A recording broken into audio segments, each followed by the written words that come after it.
Good afternoon, everyone. So our topic for today is we are going to discuss the net single premium for an R-year deferred insurance. So under this topic, we need to consider the following cases under deferred insurance. So the first cases here is we have letter A, the N-year term R-year deferred insurance. The letter B is we have the whole R-year deferred insurance.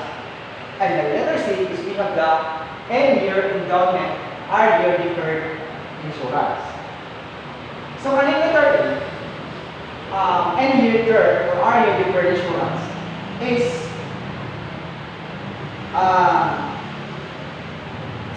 let R be the absolute value of the subscript AX and N.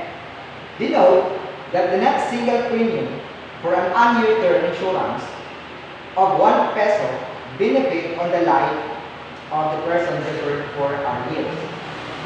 The subscript on the symbol indicate that 1 peso benefit to be given at the end of the R year, which person dies, provided he dies after attaining the age of the X plus R and before attaining the age of X plus R plus N.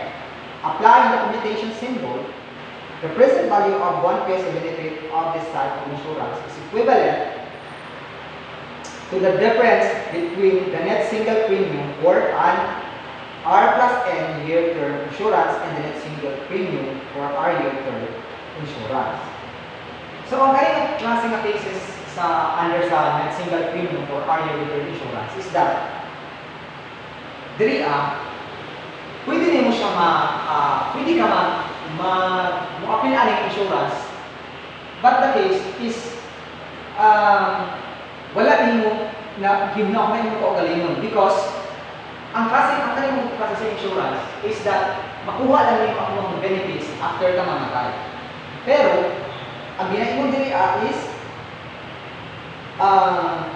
at the end of the year in which dies. So meaning, ang kunin mo makuha ang mga insurance pag mamatay na ka. So in short, ang kanilang base sa insurance is ang maka-benefits is ang mga beneficiaries, which is disulod ka na for the sake sa mga paggalingon ba for the sake sa mga beneficiaries, no?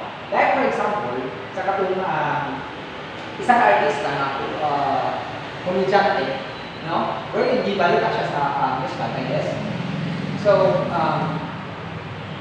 naka-question nito ang highlight ang question na paunsa daw nga ang isa ka ama o artista ang isa kang patay na nagawag niya ako na buhat niya ako niya na masustentuhan ang kanyang mga anak. So, dito na ito mabalaan na katong artista is ni-appeal siya sa kanyang insurance not for the sake sa iyang kapalimon but for the sake sa iyang mga anak. So, ang ikadahang cases din natin consider is whole R year deferred insurance. So, dili they know that let R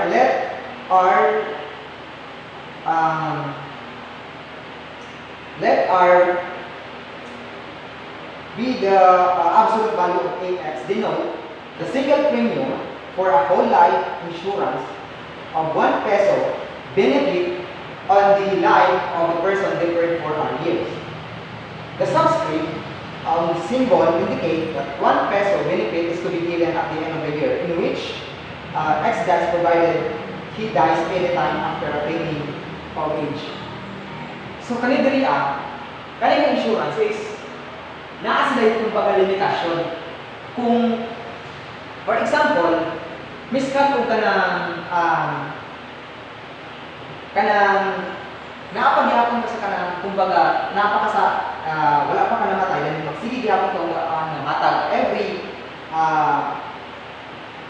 every year. So possibly makuha gyapon nimo ang imong kanang ginatawag na atong giapilan nimo insurance. Such that, ang nakalahi lang diri sa kaning letter A is naagit kay kailangan i-attain na age.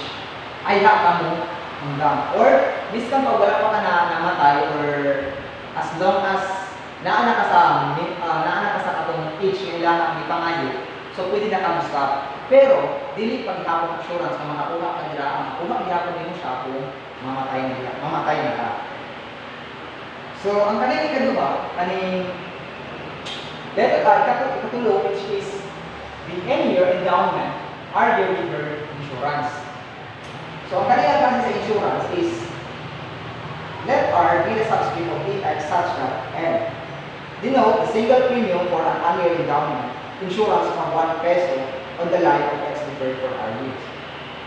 The subscript of the symbol indicates that 1 peso benefit is to be given to the beneficiaries at the end of the year, in which X dies, provided he dies after the age of X plus R on the peso benefit is to be given the policyholder, provided takes the money after the age X plus R plus N, then siya.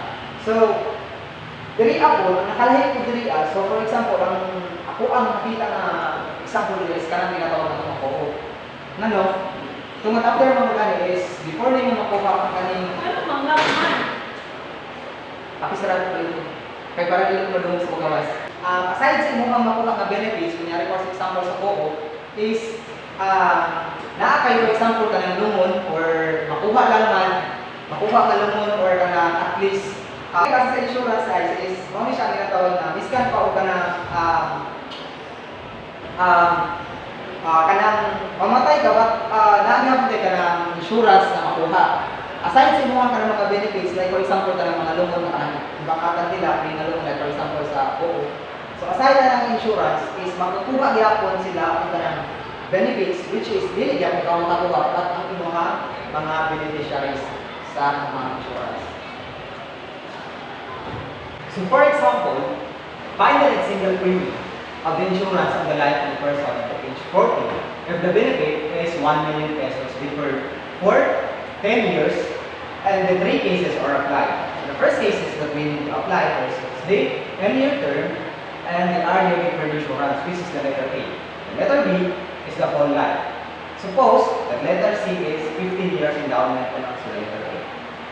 The solution, let R is equal to 1 million pesos.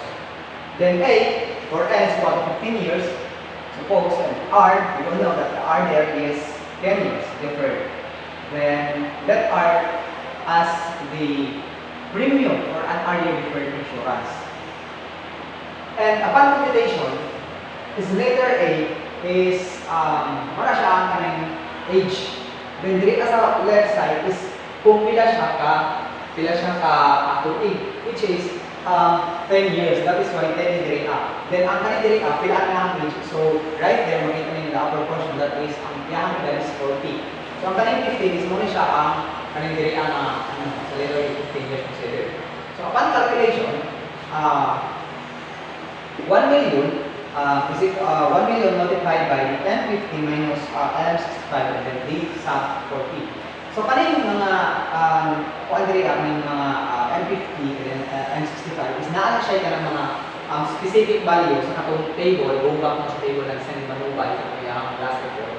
Naa sila yung specific value.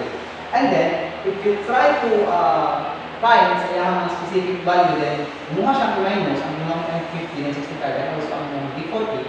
Ang result ng guys is kaning 0.120 then 8036 then 75. Then if you are going to multiply that one, then ang result is 120,880.68 pesos. And then the letter B is the for whole life R is equal to 10 years deferred, where the R there is considered as the deferred whole life R year deferred insurance. So upon calculation, for whole life R is equal to 10 years, and then we still use canvas. Ang nakalahi is ang kaning and separate na siya, ang age na lang ang na-agree ng kaning tense gilahin na siya. So ang naalabili na lang is ang kaning M50 and D40. So, mao hapon balilagyan mo nung table ng nubay ng sensitivity na ang mga mga specific value ng duha. Then pag divide mo siya ang kaning M50 over kaning 40 sa iyang specific value, ang result nila is 0.3622 148. And then ang final answer niya sa iyang kaning for whole life na iyang cost and insurance is 363,214.80. So for letter C, we have the N year endowment, R year for insurance. So consider here that our N is equal to 15 years endowment and ang R is equal to 10 years. So upon computation, ingatuon gyapon siya guys sa 1 million and then karing M sub 50 pagtaan mo yun sa table ay nasa limot M sub 65 plus D sub 65 and then dividing mo D sub 40. So, ang result na is 0.4722 then 64023.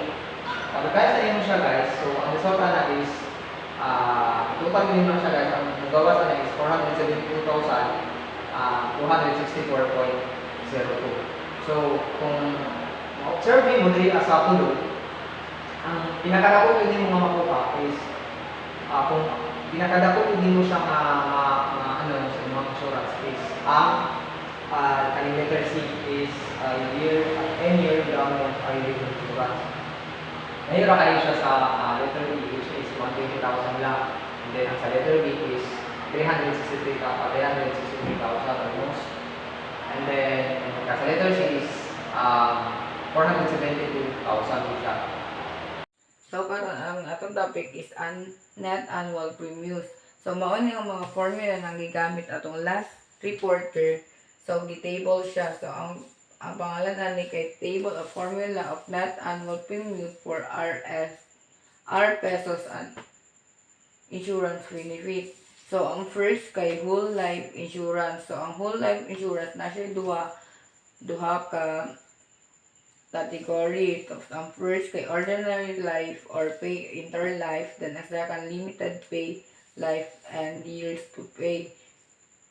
So ang formula sa ordinary life is PX is equal R times A, X equals A sub X equals R times MX over NX. So sa limited pay life or M years to pay kay M PX equals R equals I times AX and all over AX M over R equals R times MX all over NX over NX plus M. Then sa ang ikaduha kay temporary insurance. So ang temporary insurance na siya tulo ka na belong sa temporary insurance. So ang first kay any year term or any years to pay. Then ang second any year term or M years to pay. M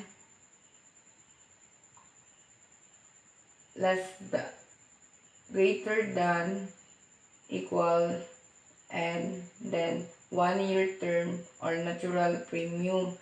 So ang formula niya kay ipakita lang ako niya video.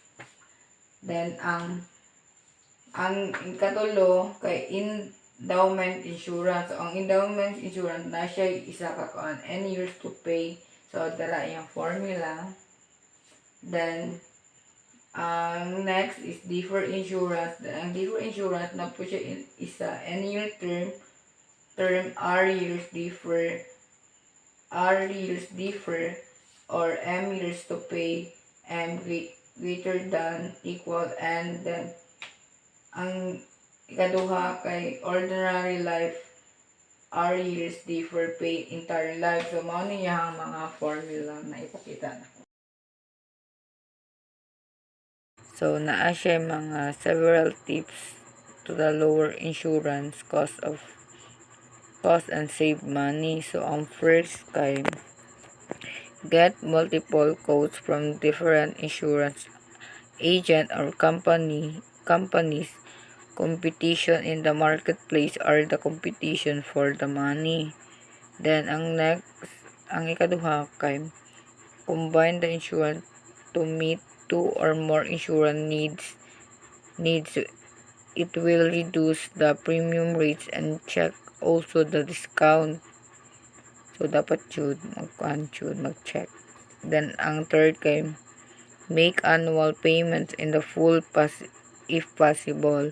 It's reduce administrative cost.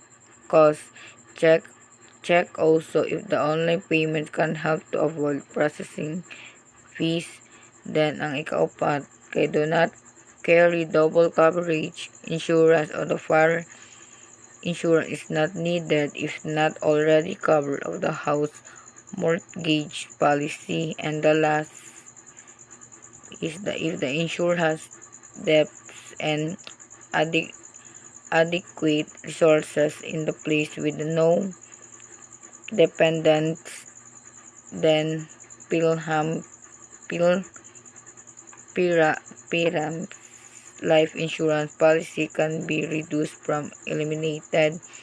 So, mao ni ang 5 kabok ng mga tips sa lower insurance cost